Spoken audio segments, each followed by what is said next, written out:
Olá, queridos irmãos, quero desejar a todos a graça e a paz de Cristo. Estamos mais uma vez de volta para darmos continuidade do nosso projeto de meditações matinais, momentos de paz. Antes de nós entrarmos e darmos continuidade com a nossa meditação de hoje, queremos, acima de tudo, dar graças ao nosso bom Deus por nos dar o privilégio de conseguirmos, neste mês de abril, começarmos o mês com os nossos devocionais, visto que o mês de março completo tivemos ausente, com as nossas meditações, tal como já em alguns vídeos antes deste nós havíamos anunciado que temos estado a enfrentar uma imensa dificuldade em relação à nossa situação aqui, no que concerne a energia elétrica, assim também como a internet. Vivemos numa região muito distante da cidade, 30 quilômetros da cidade, e nesse momento aqui há muita dificuldade em relação à eletricidade e também a conexão com a internet. Mas na graça de Deus, como dizíamos no nosso último vídeo do devocional, todas as coisas contribuem para o bem daqueles que amam a Deus. E em meio às dificuldades podemos sim glorificar o nome de Deus. E apesar dessa dificuldade, estamos aqui de volta para darmos continuidade. Antes de mais, vamos fazer uma breve oração. Nós te agradecemos, Senhor, pela dádiva da vida. Obrigado por esse privilégio que o Senhor nos oferece mais uma vez. Depois de muito tempo ausente, estamos de volta, Senhor. E pedimos que o Pai esteja conosco, dê sabedoria a todos nós, nos dê entendimento da Tua Palavra. É o que pedimos e agradecemos, em nome de Jesus. Amém. Muito bem, amados irmãos, a nossa meditação de hoje é extraída do devocional de Ellen White, Maranata, o Senhor Vem. 1º de abril, o nosso tema é a maior obra do mundo.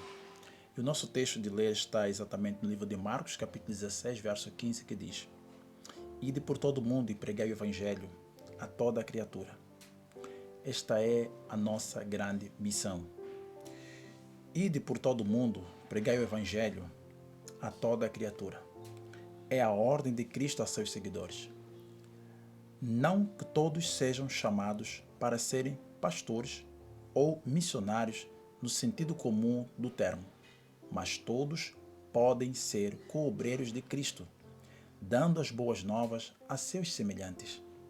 A todos, grandes ou pequenos, doutos ou ignorantes, idoso ou jovem, é dada a ordem: ide por todo o mundo e pregai o Evangelho.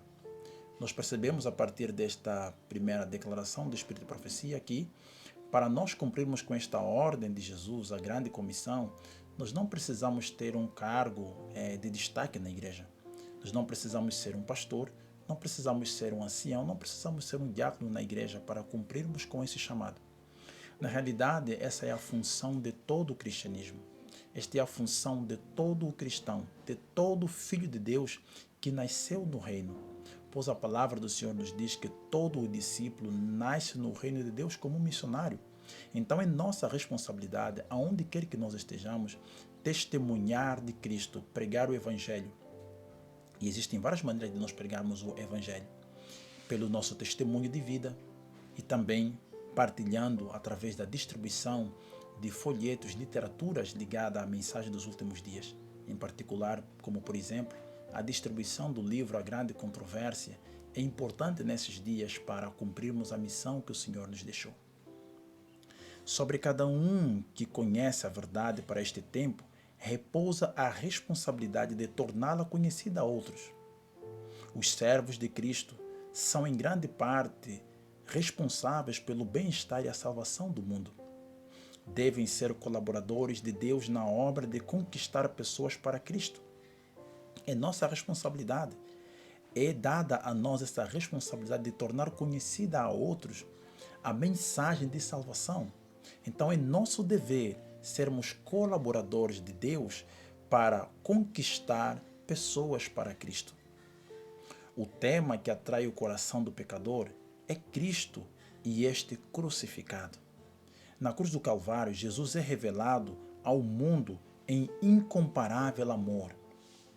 Apresentai-o assim as multidões famintas, e a luz de seu amor conquistará homens das trevas para a luz, da transgressão para a obediência e verdadeira santidade. Contemplai a Jesus sobre a cruz do Calvário, despertai a consciência para o hediondo do caráter do pecado, como nada mais o pode fazer.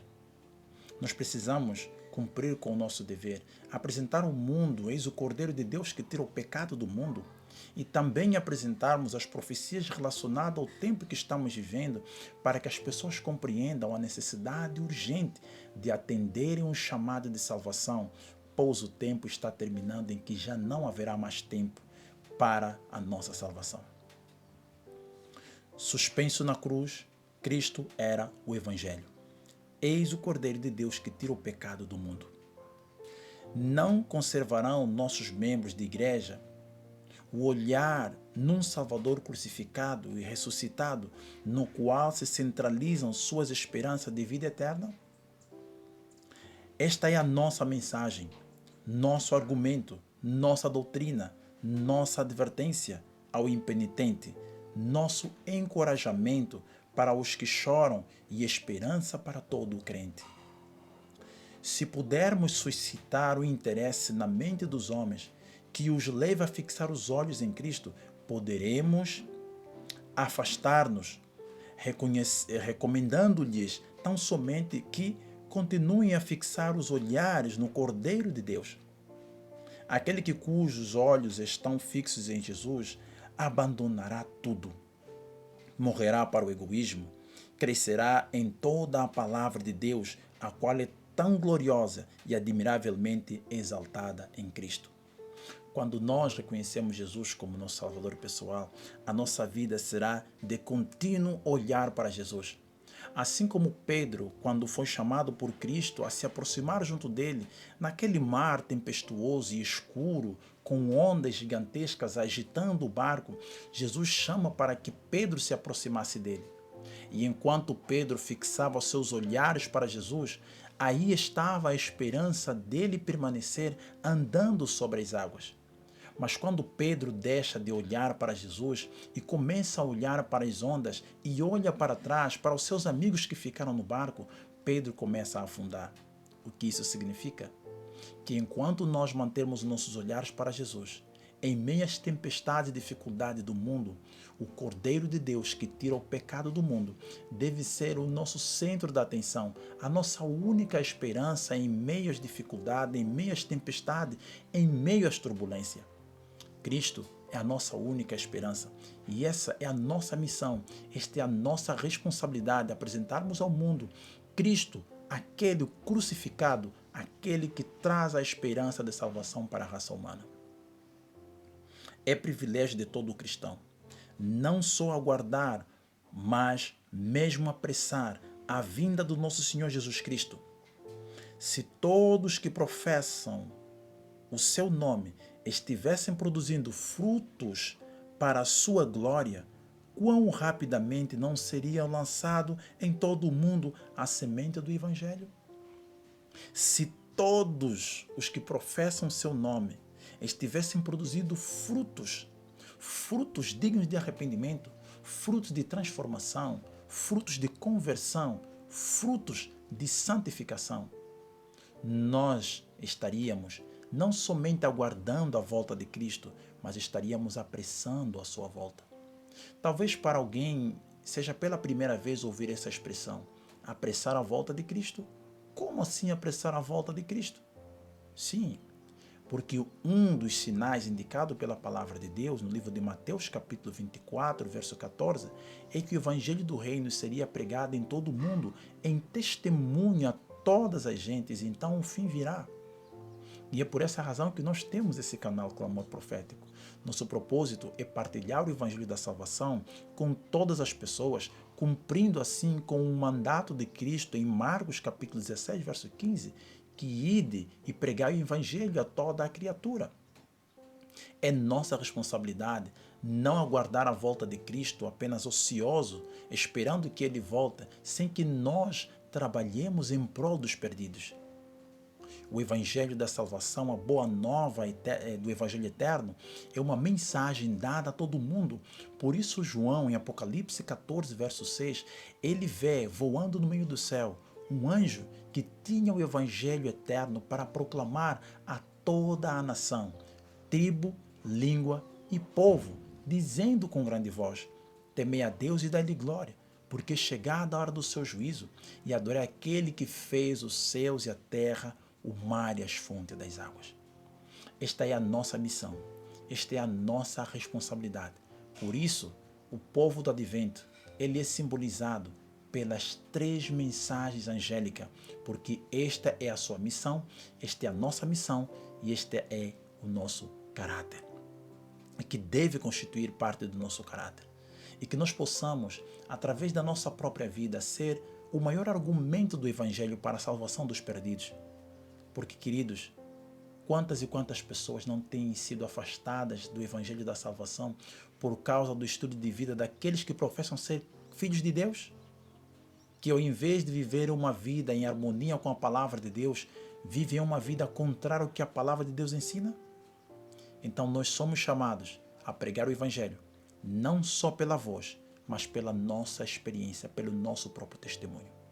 Que nós possamos apressar a volta de Jesus através do testemunho do Evangelho a toda a criatura. Vamos orar para agradecer ao nosso Pai Celestial. Pai da glória, nós te agradecemos por esse momento. Obrigado, Senhor, por nos dar esta oportunidade de estudarmos a Tua Palavra. Obrigado, Pai. Nos ensine, Senhor, a cumprirmos fielmente o chamado, a maior obra do mundo, que é a obra de levar o Evangelho da salvação a todos os seres humanos neste mundo. Nos ajude, Pai, a apressarmos a volta do Seu amado Filho, através da nossa experiência de testemunhar da salvação, de testemunhar sobre Cristo, aquele crucificado que veio para salvar o homem do pecado, que veio para salvar o homem da condenação da morte eterna. Nos guarde, Senhor, hoje e sempre, e nos ajude neste dia a cumprirmos com o nosso dever, com a maior obra, que é o testemunho do Evangelho a todas as criaturas. É o que lhe pedimos e agradecemos em nome de Jesus. Amém. Que o Eterno possa abençoar a todos e desejamos que tenham todos um dia abençoado na presença de Deus e que lembremos-nos, nós temos o maior trabalho, que é o de testemunhar acerca de Cristo, aquele crucificado. Que, se o Senhor nos permitir, estaremos de volta para mais um momento de paz. Até o nosso próximo encontro.